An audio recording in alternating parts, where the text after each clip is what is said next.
Welcome to Based On, an Adaptation podcast. I'm Pamela Portnoy. My guest today is my friend, actress, writer, and producer, Teresa Catherine.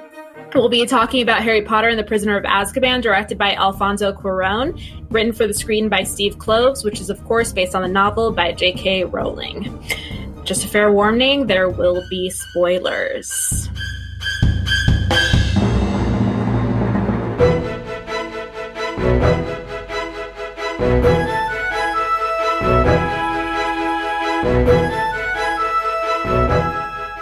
Hi, Teresa. Hi, Pamela. Thanks for taking the time to chat with me today. Totally. Love it. So what we do on this show, as you know, is that we start off with a rapid fire quiz. And I want to know if you are ready to adapt. I am ready. Let's do this. Book before movie or movie before book? Book before movie. Nice. Happy ending or shocking twist? Shocking twist. Most devastating book death? Cedric Diggory. In this universe, I like that you chose that. Excellent. Favorite fictional couple? Legolas and Gimli from Lord of the Rings. Ooh, interesting. I like it. Okay. Favorite film adaptation? Where the Wild Things Are. I don't think I ever saw that movie. It's beautiful. I need to see it. Least favorite film adaptation? Never Let Me Go.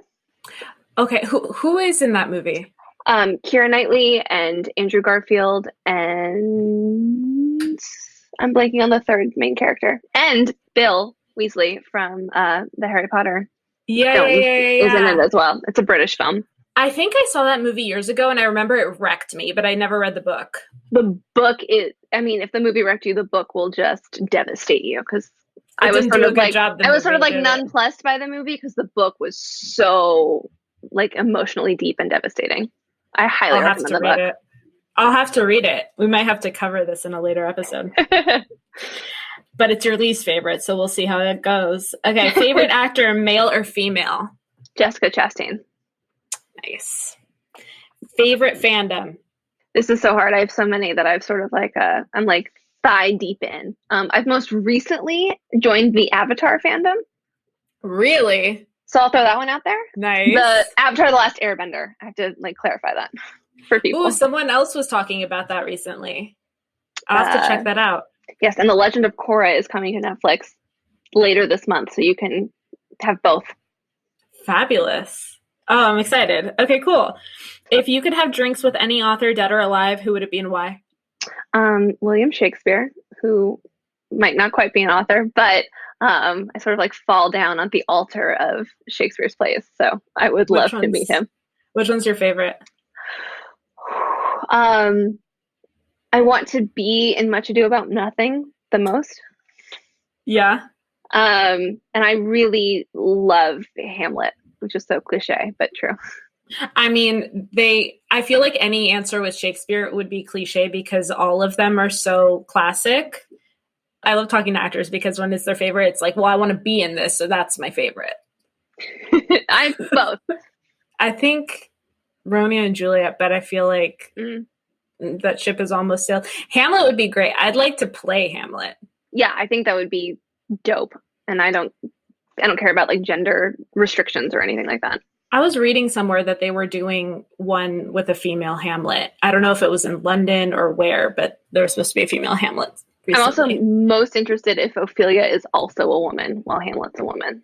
That'd be lovely. So that we don't like get into like weird gender politics about it, but we just sort of like examine their relationship like as two humans. That would be amazing. I would love to see that. Let's do it. Yep. That was my thought. Last one. You're my fastest rapid fire because I'm the one that always distracts my guests. I mean, I wrote them down so I would know the answers. Favorite book or film quote? So it's Alice and the Mad Hatter talking, and Alice says, "That's impossible," and the Hatter says, "Only if you believe it is." I love that. I have that. That's a very inspiring quote. You have it written down? I have it like up. I have it up on my wall. I have a bracelet made of it. It's like very near and dear to me. I love that. That's beautiful. That's exactly actually like what I needed to hear today. I look at it. I look at it every day. I have a question about your fandoms. Yes. I think because I follow you on Instagram pretty closely. I love everything you do and post. Do you have a denim jacket with all your fandom pins on it? I was going to talk about that, yes. Which is why it's so hard to sort of like narrow it down, because I only like recently embraced the like full depth of my nerdom, and part of it was making this jacket that has like patches and pins of all the various nerd things that I love. You like Doctor Who, Harry Potter, Harry Potter, Lord of the Rings, Game of Thrones, The Witcher. Ooh, is it good? It is good. Is the series good? I'm reading the books now, but I thoroughly enjoyed the Netflix show. Ooh, that's Henry Cavill, right? Yes. Very attractive. Yes, he's gorgeous. Human. It's weird to see him blonde, because I sort of like always have him as a brunette, and so like the like white blonde hair is like very different look for him, but he wears some like very tight leather pants. The fighting is very cool to watch.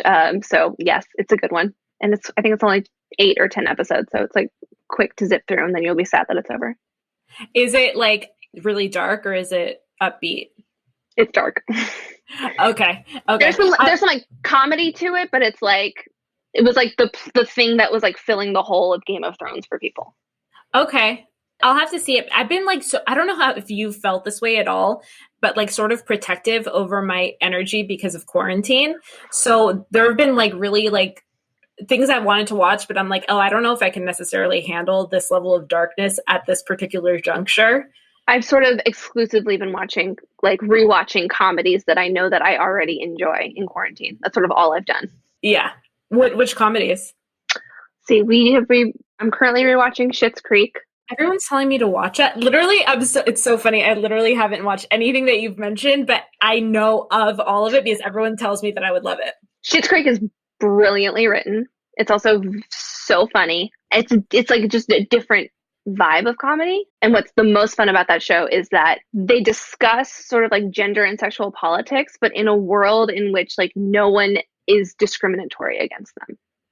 Got it. Which is very like refreshing, that like Daniel Levy's character is pansexual, and everyone is just like automatically accepting. There's no like episode where we have to like justify why it's okay that he is this way. He just is this way, and people accept him. As it should be. That's wonderful. But it's like this very small town in Canada where like you would expect people to have like very strong prejudices, but they don't. And it's like a really beautiful space for them all to live in. And these characters are sort of like somewhat unlikable at the beginning, but you just like stick with them and they become so endearing. I love that. I'm going to definitely have to watch that. That's all on Netflix now. Right now. And it's like good for the soul. It's funny. And really smart. That's how I feel about Parks and Rec. Love Parks and Rec. We did that earlier this year. I do a lot of NBC comedies. So I did like Brooklyn Nine-Nine and The Good Place and Superstore. Those are wonderful. Things that are not going to wreck me at the moment are better for me. Yeah. I've been just like super protective of like what I invest myself in. Absolutely. It's a tough time. Beautiful. So speaking of things that I am willing to invest myself in, Harry Potter and the Prisoner of Azkaban. Yeah, man. This is your favorite one, right? This is my favorite one. Sirius is my favorite character. So why is that? That's a great choice of character, but I'm curious. I always found him so intriguing, and sort of the backstory of the 4 boys at school. I was like talking to my boyfriend about it, and I was like, what I really need after reading this is like a prequel that explores their Marauders story. Yep. Yeah. And I really want it like their last year of Hogwarts into like ending with like the death of Lily and James. Like that's sort of like the space of their life that I'm like most interested to like dive into. That would be wonderful to see. Yeah, Remus Lupin and Sirius Black are like 2 of my favorite characters. I think it's because like they were the first people to like interact with Harry in a different way than the other adults did. And they had this familiarity with him because of James and Lily that, I mean, I wouldn't have known it at the time of first reading it, but like already sensed like there was just something different about Lupin's interactions with Harry than any other previous adult.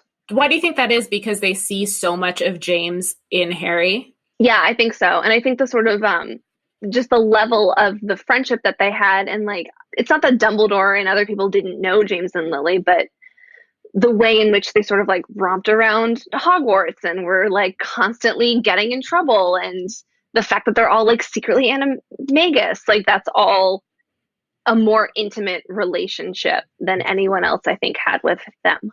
Absolutely. Yeah, I think that's fascinating. Snape is my favorite character. That's another good choice. It breaks my heart, the whole thing. And what I'm also interested in is like if they were to do a film like that where they explored that time period, he would have to be a part of it. Oh yeah, I would invest. And I also am a firm believer of anything that is like of this level of like fandom depth, and there's like so much lore in it that it can only be a TV show. I don't think movies do them justice. Yeah, that makes a lot of sense. I feel like some people feel that way about the films. Just like the books in themselves, like they should be made into a series. And a lot of like fans would be like, I want a page by page remake of the books to screen. But even then, like someone would find a problem somewhere. Always. I would love it. I'd be here for it. I mean, I remember when the movies first came out, I had a really hard time separating book from movie, and sort of like over time understanding that the mediums are different and hopefully the essence will be there, but they can't be like a literal transcription word for word. Yeah. There's just not enough time. No, there isn't. And things play out in a book that wouldn't necessarily translate to the screen as well. Yeah. It is interesting that you bring up the Marauders, because that one of the biggest differences that I found was basically the lack of explanation of who the Marauders are. Yeah, it's one of my biggest problems with the movie. Yeah, if that's like your favorite thing, like I was just curious, like how do you deal with that? Because in the book, it is a long ass conversation, a very long explanation of who everyone is and how everyone was related, how Snape was involved, like the whole thing. Yeah, as I was rewatching the movie, and even as I was rereading the book, I was like, oh man, there's so many things that are missing that I think belong in there, and I would have sacrificed other things for this. What would you have sacrificed, do you think? I'm trying to think about it. I rewatched the movie this morning. That's a good way to start the day. It was perfect. I had nothing else to do today because I don't work on Tuesdays. I would just condense. There's a lot of what I think is really good about this movie, because I don't enjoy 1 and 2 because they feel like book reports and not like adaptations. Interesting. I think the thing that is successful about this movie is that it is the first one to have like a really strong personality and like allows for the humor that I think exists in the books. But with that comes all these sort of like little moments that were never in the book that are just there to sort of like world build. But I personally, as someone who read all the books aggressively, don't really need that level of world building versus someone who's never read the books. So there are a couple of moments that have nothing to do with the story and are just world building that I would like axe in order to get to the like real meat of the Marauders and sort of like how everything is going to unfold from here on out. Totally. Sort of like laying the groundwork for the next movies. And there's also some that I totally agree with you. And there are some interesting changes that they also made. Like, for instance, the broom that was given to him at the end instead of in the middle of the book, which I think was probably just to accommodate the pacing of the film so that it doesn't end on like a dubious kind of note with Sirius's escape. Mm-hmm. So like little things like that. And the other one that the Marauders is the big glaring one, but the other one that kind of caught my eye was that Hermione's use of the time turner was way more amped. Her busyness was way more amped. I think Hermione and Snape are the two heroes of the series. Mm-hmm. And she was helping Hagrid with the case for Buckbeak. And that is not even addressed in the film, which I find to be a shame. But yes, I agree. It's interesting what they choose to cut. I think that, like, in connection to that, Crookshanks is not a prevalent character in the movies, whereas he is quite a huge force and presence in the book. Totally. And Ron and Hermione were like hating each other most of the book. Well, the fact that they don't talk for months. Yeah. Is like a huge missing piece. And it's sort of like the first real like argument and the chance for us to see them as like sometimes they're petulant teenagers and they're not always these like clairvoyant individuals who make brilliant choices. Like they mess up so often. And like this is a really big mess up. Like Harry and Ron left Hermione out to drown for months. Yeah. Which will then just be mirrored in 4 when Ron doesn't talk to Harry for a long time because Harry got chosen for the goblet and he didn't. And so that sort of like weaves throughout the whole series of like them sometimes struggling to be a collective unit. And I agree with you that Hermione is exhausted by the end of this book. Yeah. And the sort of like wear and physical strain that sort of like brings her to make these choices. Like she's very feisty in this book compared to 1 and 2. And I think some of that feistiness comes in the fact that like she's not sleeping. She's constantly going back and taking classes. Like there's like the reason she punches Malfoy is not just because like Malfoy's an asshole, but because like she can't take it anymore. Yeah. Yeah. So there's sort of like all of that. What I find most frustrating about the movie is that it sort of like hits all the major points, but doesn't sort of like give you the reasons why they're there. Yeah. And I think the Marauders ties very well into that. And just the fact that like this book is like a very heightened state for them all because like for a whole year, the Dementors are just like constantly present and everything was dangerous in 1 and 2, but it's like more now because something is like so present and like at any moment could like suck your soul out. And who's to say that they won't? Everyone's emotions were just like at the precipice throughout this whole book. Mm-hmm. And that's sort of lost in the movie a bit, just particularly because they can't find Scabbers, so they just assume that he's dead. Whereas in the book, there's like a bloody sheet and they have proof. And there was like a tuft of Crookshank's hair. And so Ron is devastated and grieves for weeks rather than just like being like, Hermione, I think you killed your cat. And then that's it. But yeah, they have like a little tiff, a little argument in the. But it's like it's so much deeper because everyone is just so amped the entire time. Yeah, and you described the blood in the sheet. There's also instances of like more morbidity and gore in the films. In the books than there are in the films. Mm-hmm. And I noticed it when I was watching it last night in the Dementor attack at the end because they like in the film. I don't know, maybe I'm misinterpreting it, but like it's almost as if they were giving him the Dementor's kiss by the lake in the film, which I don't think happens in the book. Yeah, because in the book they describe the Dementor's kiss as the Dementor literally clamps his mouth over the other person's mouth. Mm-hmm. And that it's like way more invasive and like super, it's supposed to be out of control, devastating, where that scene, it was disturbing, but it was not what is described in the book. What's also wild is they never reference the Dementor's kiss in the movie. Like there's no moment where Lupin sits him down and he's like, here's what's going to happen when they catch Black. They're going to suck out his soul and here's how it happens. It's only like briefly with Hermione. Hermione like, just they're goes, going to suck his soul. Gone. And you're like, nope, that's like a really serious threat that looms over them. And it's something that Snape taunts Black with. Yeah. So I was like, I forgot that they don't even talk about it at all, which is crazy because I feel like it's a very big theme, like discussing like what is the soul and what is the body and what do we need to be human? Yeah. And it just is like totally jumped over. Absolutely. Speaking of which, now that you brought that up, the soul is a really interesting theme that goes on in the books, especially with when Voldemort comes in, which it's interesting because this is, I think, the only film where Voldemort is not the villain. Mm-hmm. Where else do we see instances of the soul? Like, why is this Dementor kiss so important?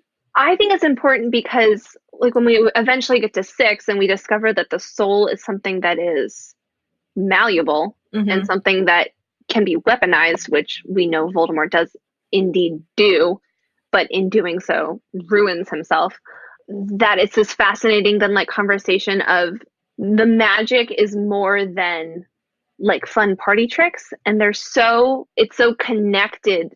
Particularly, I think the perfect example is a Patronus charm that like it's so connected to like who you are and how it's an you can extension of yourself externally. Yeah. Yes.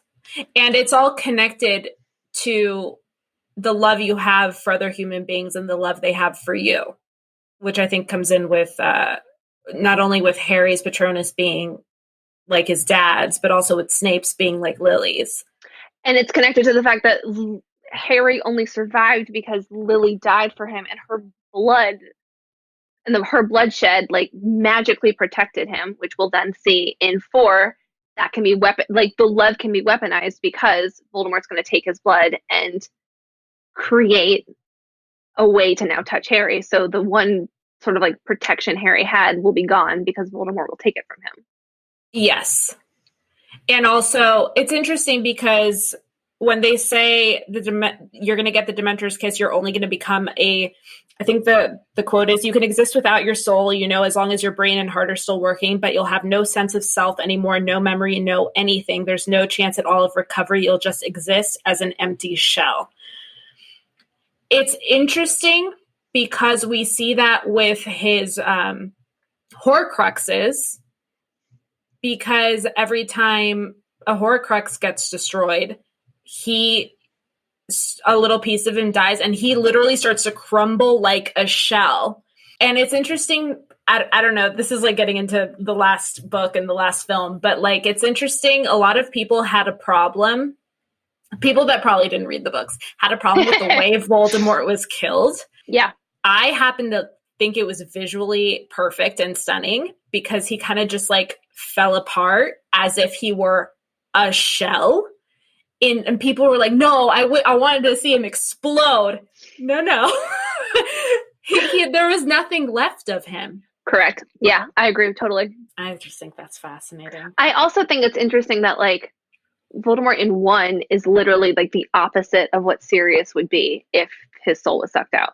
Like all that's left of Voldemort is a little piece of his soul. He has no body. Yeah. And sort of like both are horrifying and both are no way to live, as we can like see or assume. Yes. It's interesting. I don't know like what tangent my brain just went on, but I was thinking like if there's no body but there's a soul, there's like a suffering there for that person. But for the other case where it would have been for Sirius, the suffering would have been for others. Right? Yeah. Like that like Harry and Hermione, Dumbledore, like the people that knew he was innocent would have been the ones grieving that. Yes. I imagine it'd be like very like physically painful for Black in the moment, but then when it was over, like Remus and Harry and Ron and Dumbledore would suffer. Their suffering would be prolonged. Totally. Do you think it would be physically painful? I'm curious. What do you think it would feel like? I mean, I assume. I can't imagine. Like, because the Wizarding World is sometimes a little brutal. Not sometimes. A lot of the time, it's very brutal. So I can't imagine that, like, the worst possible punishment that I can give someone would be painless. That doesn't seem in line with this world. That makes sense. Thinking about, I think this was the first time I caught this in the book, and correct me if I'm wrong, when he's in Azkaban, like, they make a point of saying, this place is guarded by Dementors. It doesn't need walls because you're so depleted that like you can't even think about anything, let alone escaping. And I think Sirius only survived that long because he was able to be an animagus. Yes. That's brutal. Yeah. It is another like big issue I have with the movie versus the book is that in the book they constantly talk about how Sirius was calm and not crazy. Skeletal. But his mind was not gone like they would expect it to be. Like Fudge is like, he talked to me so calmly. He wanted my newspaper. He wanted to do the crossword. Like he's so even, which is very unsettling to them because they expect him to sort of like rant and rave. And in the movie, at least with his wanted posters, like he looks as crazy as Bellatrix. He's totally crazed. But like in the movies, like they're terrified that he escaped, but they're also so confused that he was so collected. Which we eventually know it's because he could hang out as a dog for a while and sort of get a reprieve from it all. Yeah. I noticed that too. Fascinating. I wonder why they did choose that. Maybe, I mean, I believe that these books don't get like really scary until Diggory's death, but I feel like if they were to put Sirius on screen with that kind of calm, collected demeanor. Oh my God, my Siri just acted up when I said Sirius. She was like, yes, can I help you? She's like, can I help you? Hello? No, not you. If they put a calm, collected sociopath on the screen, and I don't even know like if this was Gary Oldman's choice or if it was the director's choice, I feel like that would have been, because Gary Oldman's a very powerful actor. I feel like if he came on screen like zombie, calm, that would be 10 times scarier, kind of like a la Hannibal Lecter by Anthony Hopkins. And that would be like not children's movie. I feel like children like looked at that wanted poster and like, oh, that's the bad guy because he's acting crazy. Yeah, that's fair. But yeah, being a fan of the books, I think it ties back into like what I miss so much about the Shrieking Shack scene is that like the kids are so amped, so frantic, and the adults are so together.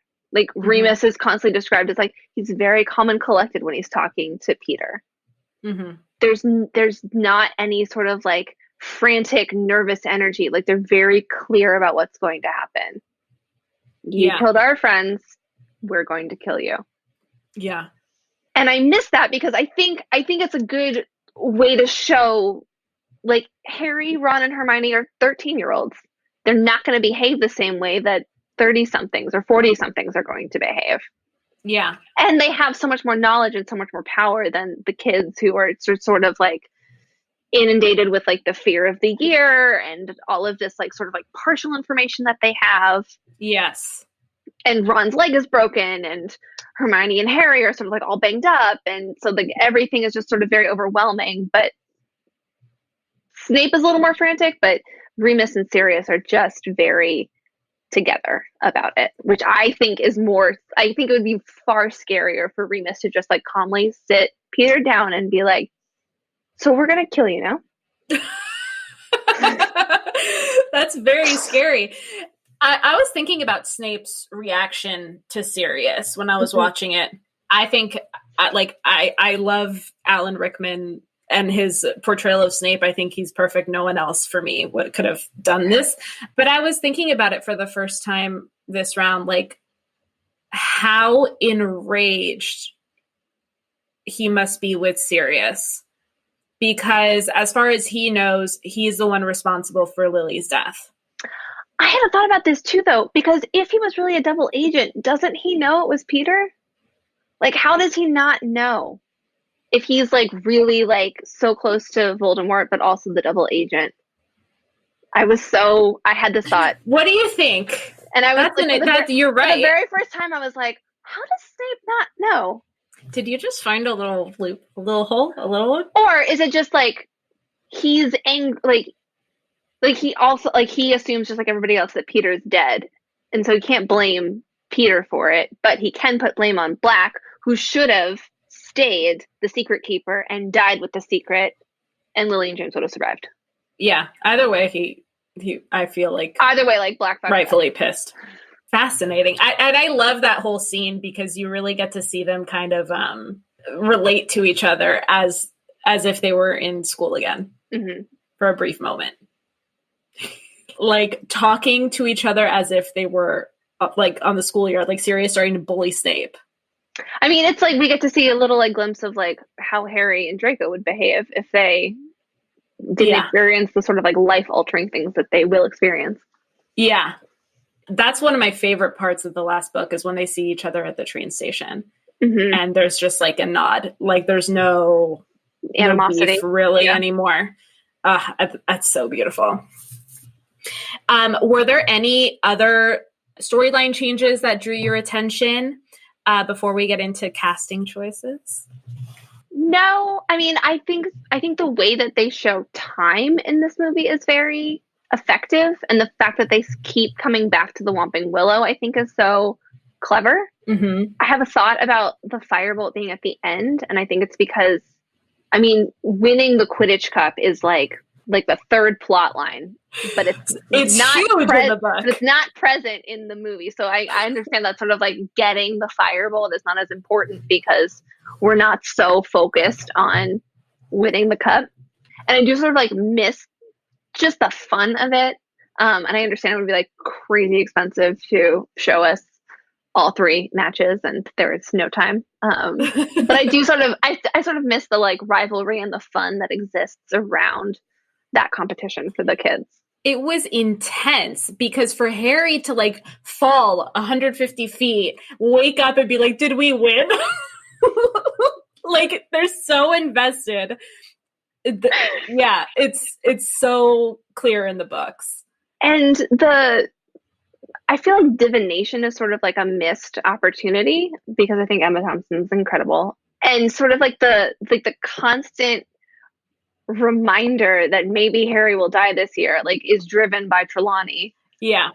And the like aggravation that drives Hermione is in part due to the fact that she's like busting her ass, and then there's this one professor who's like, oh no, not for you, my dear. Not for you. This is not your thing. And Hermione's like, everything is my thing. What are you talking about?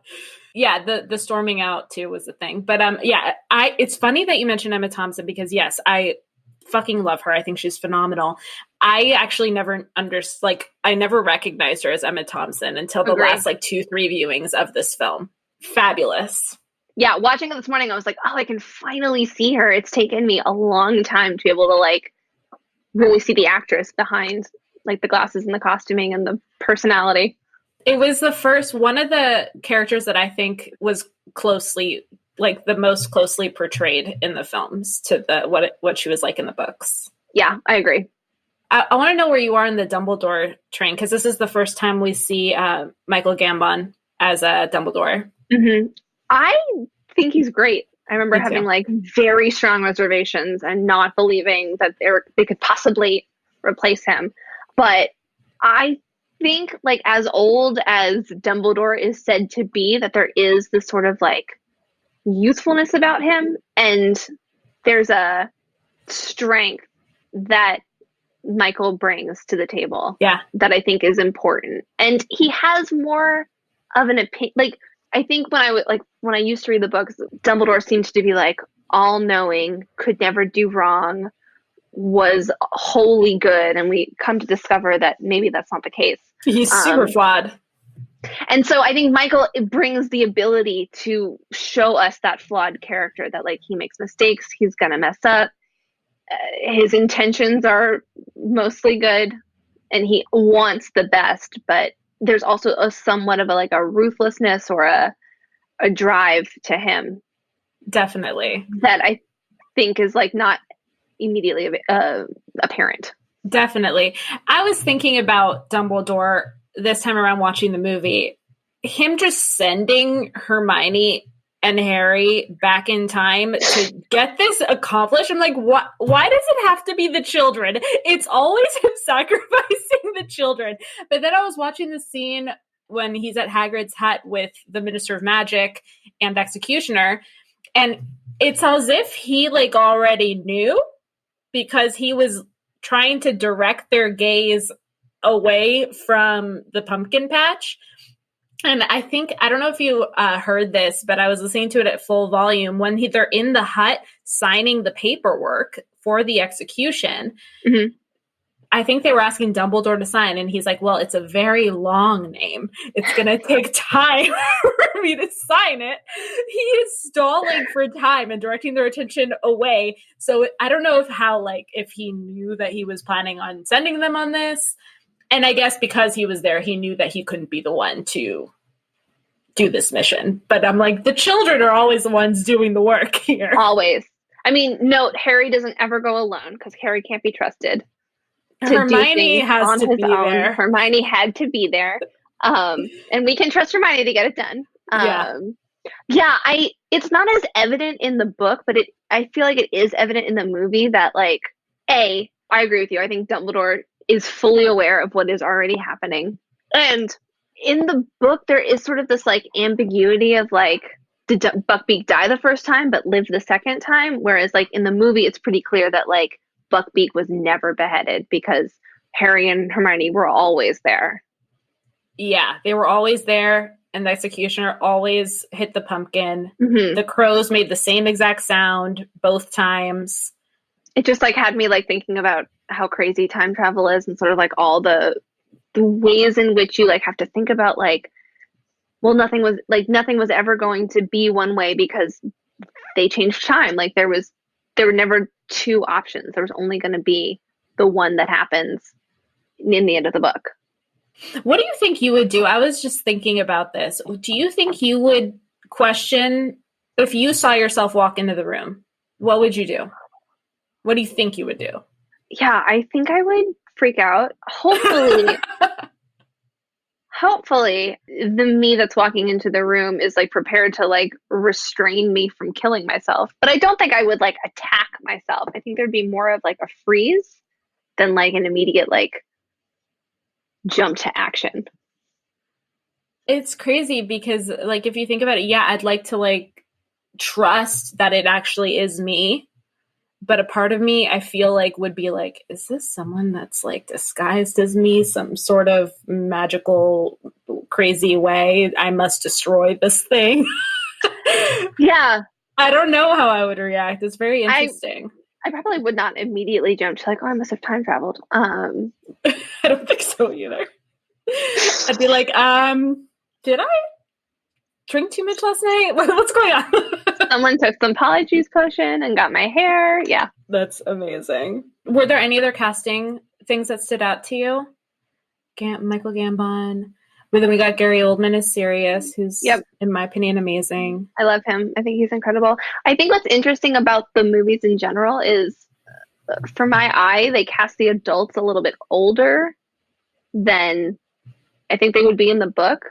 Like I was trying to figure out, like how old were Lily and James when they had Harry? They had to be young. And I assumed they were like 20. Yeah. Which means Sirius and Lupin are only 33. Yeah. And Snape. Right. And Snape does not look 33 to me. Yeah, no. Which I'm cool with. It's just a different, like, they then present a different energy because they are older than I think they are in the books. Because Tom Riddle and Hagrid went to school together, and they also look like the same age as that group. Right, exactly. And Hagrid is significantly older than them. Yeah. But they all look like they could have gone to school together. Right, exactly. There was like 3 different levels. That's really interesting. We never talked about that. That's a very interesting observation. I like that. Because what struck me most about it is Lupin is constantly described in the book as young looking. Yeah. Like that he's worn, but he looks young. And I would not say that he looks young in the movies. It doesn't bother me because I am on board for all of the adult casting that they did for this series. I think everyone is perfectly well cast. Yeah. But it provides a different, I think, relationship for the kids to the adults, particularly like as we carry on and we start to be a united front against Voldemort, that it feels less I don't know what the word I'm looking for is. Of an age gap. Yeah, like in the books it feels more like a camaraderie and this feels more like parent-child. Right. It lessens a little bit towards the end because I feel like Harry, Ron, and Hermione gain like so much authority and independence because they do go off on their own and they have like this crazy ass mission for so long by themselves. And I don't know, like, I think the films do a decent job of like explaining how long and how isolated they actually were. But I mean, the books are still way gnarlier. So I feel like they get a little bit of that back towards the end, but you're right. I feel like throughout the series, there was that kind of level. Yeah. I did find a moment in the movie this time around with Harry and Snape in the hallway when Snape was telling him to turn out his pockets. Yeah. Harry gave him so much attitude. And I was like, what is this? Because I don't think Harry ever in this book, gave him that much attitude. I don't think Harry gets like super attitude-y until book 5. Yeah. Then everyone's all then he's got hormoned up. Whole book. But in this one, I would say like Hermione's the one who really has the like attitude, and it's just because she's exhausted all the time. Yeah, and it's not attitude so much as like exhaustion / feisty / like, why are you guys being assholes? I mean, that's her like that's a constant mood for her. Oh, one of my favorites. You have the emotional range of a teaspoon. I'm dead. I love that. Yes. Yeah, but casting wise, I like send it up to the casting directors. I think they are, particularly for the adults, they're so spot on. They're so good. So good. Yeah, I agree. And that's like that was a huge challenge. I'm also like amazed, and I know that like they nailed it from the get-go, but like the casting for the kids, it just blows my mind, like seeing them grow, because you really don't know what they're going to turn into, and just the kind of faith and gamble that casting and the directors, everyone took in keeping children in the series for 10 years. Oh yeah, it just always blows my mind. They did not anticipate Daniel Radcliffe to be so short. I don't think so either. And I think Rupert Grint is the perfect Ron. And I think he's almost too lovable, Rupert Grint. Almost. I think Ron is one of the more difficult characters to capture, because I think he's more flawed than Harry and Hermione. That he offers like a little, he sort of like swings on a pendulum like more extremely than Harry and Hermione do. Mm-hmm. And I would agree. Sometimes I don't like Ron in the books, but I sort of like always find myself liking Rupert. Because he's adorable. And he's just he's like honest, like even in his like fumblings, it's like not because he meant harm by it, but he's just like sometimes not emotionally present enough, because that teaspoon's not a big range. Yeah.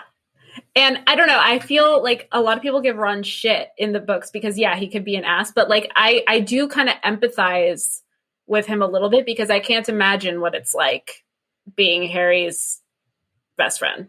Challenging, I would imagine. And to come from like a family in which he was like always last, and then his best friend is famous Harry Potter, like that's a hard row to hoe. And his other best friend is the smartest girl in the school, most accomplished, it's a tough one. So I understand him being difficult, particularly around book 6. But yeah, crazy. I have a question for you. Yes, ma'am. Sirius Black is in prison for 12 years in Azkaban, and Pettigrew is in prison for the same amount of time, but as a rat, as Ron's rat. Which character do you think was really the prisoner? I mean, they both were, but which one do you think was more? I do wonder about the effects on your body of being an animal for 12 years. Right? I'm so fascinated to know what that did to Pettigrew's mind and body, because I don't think it did good things. I don't either. And I was thinking about that watching the movie. I'm like, that's an interesting choice, because he like did the rat thing for like 2 seconds and then he stopped. Yeah, I feel like I wonder if like his features wouldn't like, I mean, his features were always somewhat like rat-like. There's a reason he became a rat, but like I wonder if it sort of like manifests itself physically that will be there forever. In the same way that I imagine that Sirius, because he spent so much time as a dog in Azkaban, like what sort of like physical attributes do you sort of like pick up and maintain after that? And the diet, right? Like if Pettigrew's been eating as a rat, like how does that affect him in human form? Because I'm sure he hasn't had a human meal in 12 years. 12 years. Yep.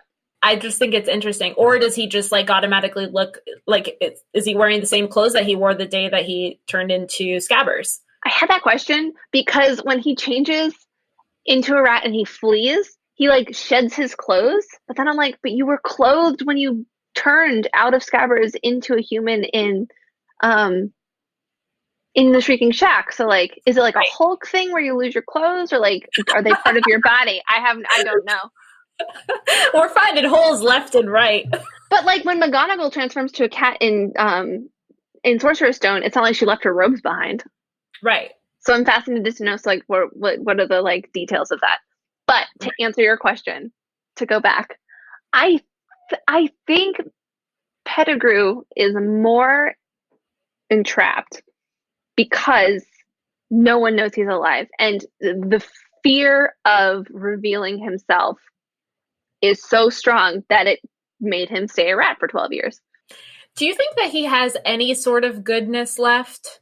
Because for me, I agree with you. I think he is more of the prisoner.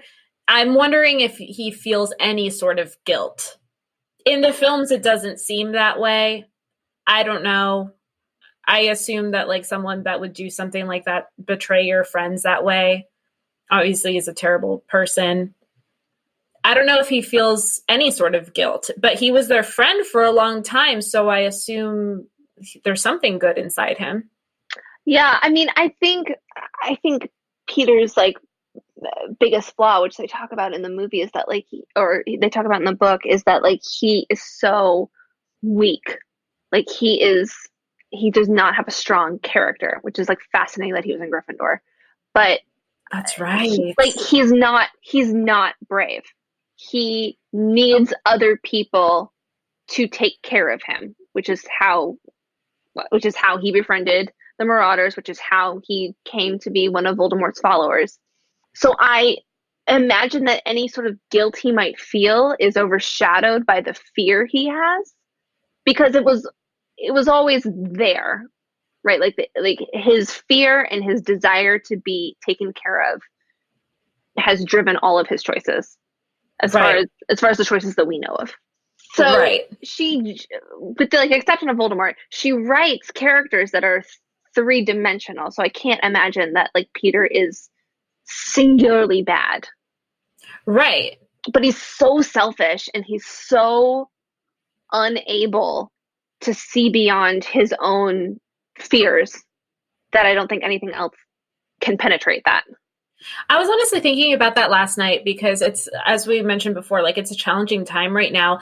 And I noticed that my anxiety goes up when I start to make decisions based on fear. I can't really think of an example that I can talk about here, but like I noticed that like sometimes I'll just do things and say things, make decisions based on anxieties that I have. And then the more I do that, the more I fall into the anxiety and like a mental trap. And if he operates that way his whole life, I imagine that he does not feel like a free person. Right. That's fascinating. I totally agree with that. Yeah, she does not write one-dimensional characters at all. I mean, Sirius's imprisonment is horrible, but Sirius has the reality of knowing that he did not kill them. Yeah. And his only fault was trying to save them. Yeah. And I feel like he had something to look forward to, something to live for, which is find Harry, find Peter. Like he had these goals to accomplish, whereas like Peter, like I don't think he, expected Voldemort to really come back. Right. And like what a crazy thing to be like, well, I guess I'm living as a rat for the rest of my life. Right? I don't think a lot of people would make that choice. No, that's someone who is desperate and a little crazy.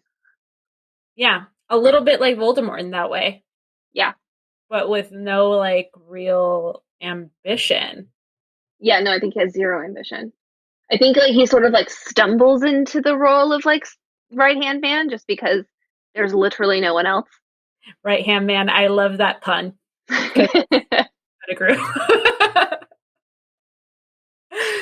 Yeah, that's crazy.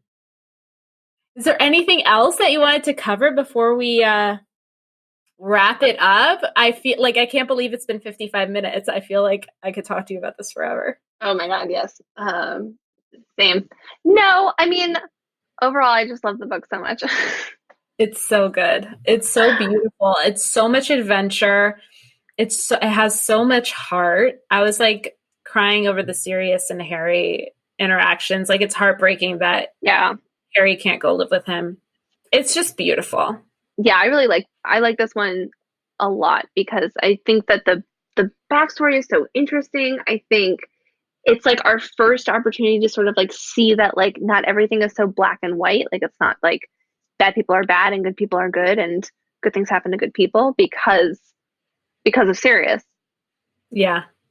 And sort of like the real possibilities of failing are like very present and the danger is so real. Yeah, I love it. I love it too. This was a great choice. I'm so happy you decided to do book 3 with me. Thank you. Yes, ma'am. Thank you. So before we go, where can our listeners follow you? I'm primarily on Instagram at Teresa Catherine, and that's Catherine with a C and Teresa with no H. Beautiful. Yeah. Wonderful. So I want to invite our listeners, if there's any fan fiction that you write or enjoy, feel free to send it in at basedonshow@gmail.com. I want to thank Teresa Catherine so much for joining us today. You were absolutely lovely and a joy to have on, and I hope you'll come back because this was amazing. Are there any projects that you're working on right now that you want to tell our listeners to keep an eye out for? Any book or movie recommendations? I am developing a pilot of a web series that I did. I did 2 seasons of a web series. It's called Effed, another effing web series. We curse on here. You can fucking. I know, but it's called Effed, another effing web series. It's like the official name for it, and it's F''D. There are 2 seasons available. You can skip season 1. We were trying to figure our life out. Season 2 is so much stronger. It's on Vimeo, and we have an Instagram, which is F''D. And we're developing our pilot right now to sort of like take it to the next level. And then so exciting. We're excited. We're very excited. And then I actually wrote. It took me like 10 years to finally like write a fantasy novel that I released in quarantine. It's called True Kiss. It's available on Wattpad, WATTPAD. It's called True Kiss. I have to read it. I'm so excited. It's currently in the process of being rewritten, but you can sort of like experience the rewrites live because it is live right now online. And yeah. Yay, that's so exciting. Oh my God, I have to read it. I'm excited. I'm going to go get it later. I'll send it to you. Yay. Wonderful. This is, so thank you again. This was Based on an Adaptation podcast. I'm Pamela Portnoy. We'll have a new episode out to you every other Monday. You can find us on iTunes, Spotify, Stitcher, Google Play, and YouTube. And please don't forget to subscribe and leave a review. You can follow us on Instagram and Facebook at Based on Podcast. Thank you so much for listening. And thank you to Teresa Catherine, Tiffany Haymoff, Jackson Palmer, Claire Palmer, Maya Ashkenazi, Jordan Ross Weinhold, Jason Crow, and Soundworks Studios. Yay! Thank you. Thank